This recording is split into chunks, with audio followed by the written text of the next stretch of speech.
आज हम बात करेंगे एक्सक्रीशन इन अर्थवॉर्म के ऊपर।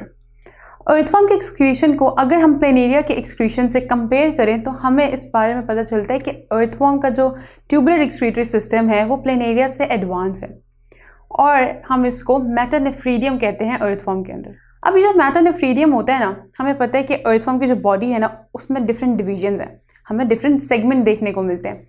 अब अगर अर्थवॉर्म के हम हर सेगमेंट को देखें ना तो हर सेगमेंट के अंदर ना हमें पेयर ऑफ मेटानेफ्रीडिया देखने को मिलेगा, यानी कि एक सेगमेंट के अंदर 2 मेटानेफ्रीडिया देखने को मिलेंगे और ये दोनों मेटानेफ्रीडिया एक दूसरे से सेपरेट होंगे। और वो जो जगह जिस जगह से ये लोग सेपरेट हुए हैं वो जो दरमियान में स्पेस होगी उसको हम गट कह रहे होते हैं अर्थवॉर्म का, जैसे कि हम इस डायग्राम में भी देख सकते हैं।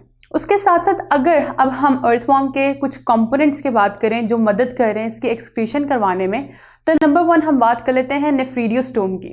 नेफ्रीडियोस्टोम बेसिकली ना एक सेगमेंट को दूसरे सेगमेंट से जोड़ती है और वो जो टिब्यूल जिसको वो जोड़ रही है ना, जिसको हम नेफ्रीडियोस्टोम का नाम दे रहे हैं, वो क्या कर रही है, उसमें से सिलोमिक फ्लूइड को पास करवा रही है अगले सेगमेंट की तरफ। अब वो जो सिलोमिक फ्लूइड पास हुआ होता है ना वो जाता है हमारे कॉन्वोलेटेड टिब्यूल्स के अंदर।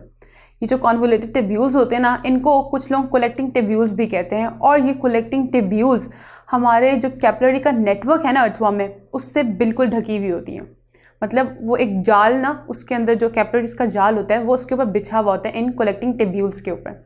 अब ये जो कलेक्टिंग टिब्यूल्स हैं ये करती क्या है, ये वो सिलोमिक फ्लूइड को लेंगी, उसके साथ साथ अर्थवॉर्म के ब्लड से जो भी वेस्ट वगैरह आ रहा होगा उनको सेपरेट करेंगी और जाकर अर्थवॉर्म के ना ब्लैडर में स्टोर कर देंगी।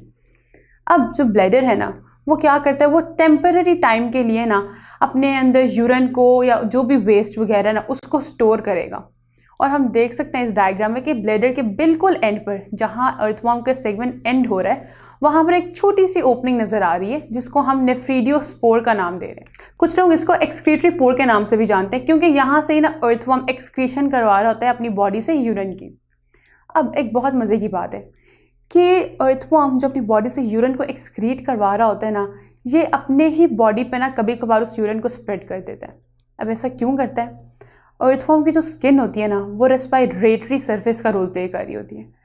जब यूरिन स्प्रेड करता है ना अपनी स्किन के ऊपर तो उससे क्या होता है, उसकी स्किन बहुत मॉइस्ट हो जाती है। मॉइस्ट होने की वजह से ना ईजीली ना वो अपनी स्किन के थ्रू ना गैसियस एक्सचेंज का प्रोसेस करवा रहा होता है, जिसकी वजह से वो रेस्पिरेटरी रोल ईजिली प्ले कर लेता है। तो ये सारी थी एक्सक्रीशन इन अर्थवॉर्म के बारे में, बाकी हम पढ़ेंगे नेक्स्ट लेक्चर में। अगर ये लेक्चर आप कंप्लीटली देखना चाहते हैं और इसके साथ साथ बेशुमार MCQs, उनके आंसर्स और एक्सप्लेनेशंस भी हासिल करना चाहते हैं एंड दैट ऑल फ्री, तो अभी गूगल प्ले स्टोर पे जाइए एंड लिखिए हिप्पो ई-लर्निंग प्रोग्राम। हमारी ऐप डाउनलोड कीजिए, ना सिर्फ इसे खुद यूज़ कीजिए बल्कि अपने दोस्त एंड क्लास फेलोज़ को भी रेकमेंड कीजिए।